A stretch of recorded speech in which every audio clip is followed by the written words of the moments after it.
question.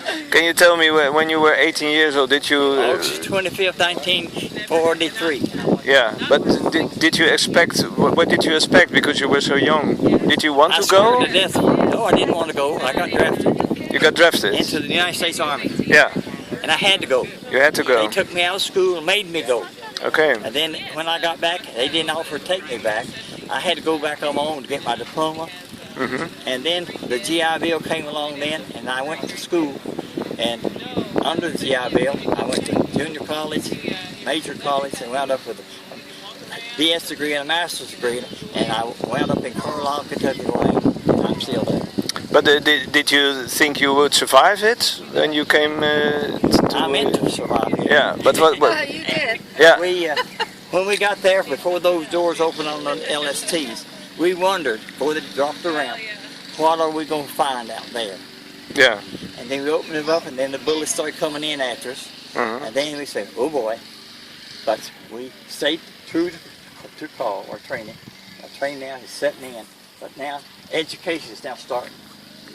When you get in combat, your education now starts about the war. Right. So we did it. We told the infantry who was coming behind us where all the Germans were. As we went in, we went in with our M7 tanks, and the advance was all tanks. Okay. And the 4th Division came behind, and we told them the Germans were here, here, here, and here. Go get them. And they did, and the beach area was cleaned out by mid-afternoon, bunkers and all. Wow. Yes. So you started in Utah Beach, but where did you end it? Where? Germany. Germany. When they surrendered. We were in Bad Tulsa, Germany, when they surrendered.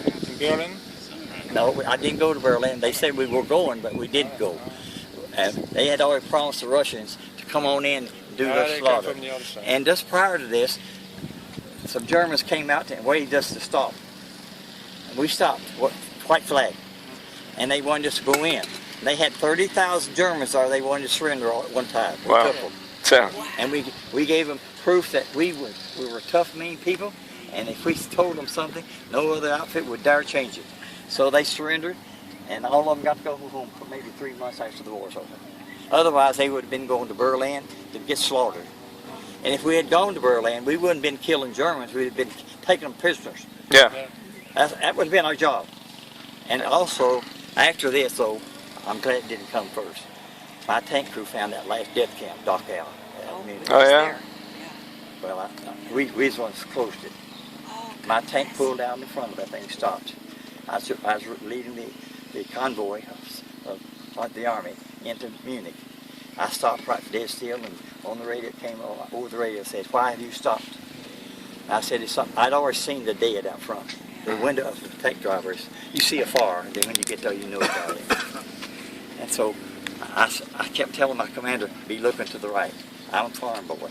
The farm wasn't no chicken farm smell. Wasn't no hog farm smell. And right now, talking about that death camp is up my nose. Really? So we parked down front. We stayed there, and the radio came on quickly, said, "Why have you stopped?" They were supposed to be in Munich before nightfall, and we got them there. But I said, there's something bad up here, needs immediate attention, but not sooner. And I'm not moving my tank. They said, we'll be there. So they got there. They pulled around in front of my tank and saw what it was. They were some still people there. They saw the German guards and keepers leave, and the Jewish people started walking. And when I saw them, I said, well, there's 10 to 50. Then I quoted a number that I always remember, 10 to 30. And so they came and took care of those people. And if any of you are from America, Senator Lieberman from Connecticut, his wife's mother was one of them. And she told the story that when that tank came and parked down front, her mother's life was saved. And so later I contacted Senator Lieberman and said, I have information that no one else has.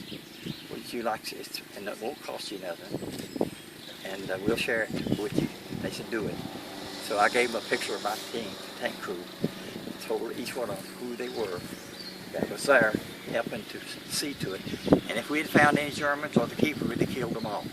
But when we saw them coming, we knew almost that all we had to do was survive.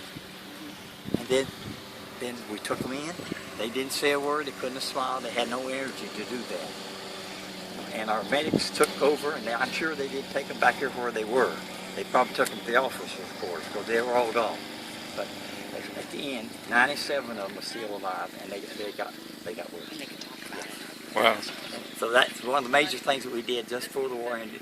We went from Barrow and on around to wound up at Bad Tölz, Germany. That's where we stayed until the surrender. And an hour and a half later, I'd love to stay in Germany a while. Those German people, that's why I passed the Siegfried line. They made me believe they were glad that we were there. They had been under tyranny of their own government, had spies in every corner, and when they surrendered, they're free people at last. Free at last. Free at last, free at last. Thank God you're free. Yeah. So when did you went back to United States? In which year? Immediately. Yeah, immediately? Well, we came, I never back in France again. So we came back to France, we rode through France, but we didn't go through Paris. We went north to Le Havre. July 2nd, we went back to the States. 10 days later, we were there. Okay. And I had 3rd-day recuperation period, and at the end that we were to meet in the Camp Butler, and then go to Japan. Like we were going to leave the Oh, yeah? on the coast of You go to Japan? Yes. Okay. If we were successful, they said you did such a good job in Normandy, we're going to let you go to Japan and do the same. nice. It wasn't fair. So you went to Japan and then? No, we were going, he was on our way, but Yeah. atomic bombs were dropped. Okay. They slowed Yeah. us down. Then after the second month, they came to the field where we were training for some new people so we wouldn't get killed. And they came to the field and said, bring your tanks in and clean them up, wait for your discharge.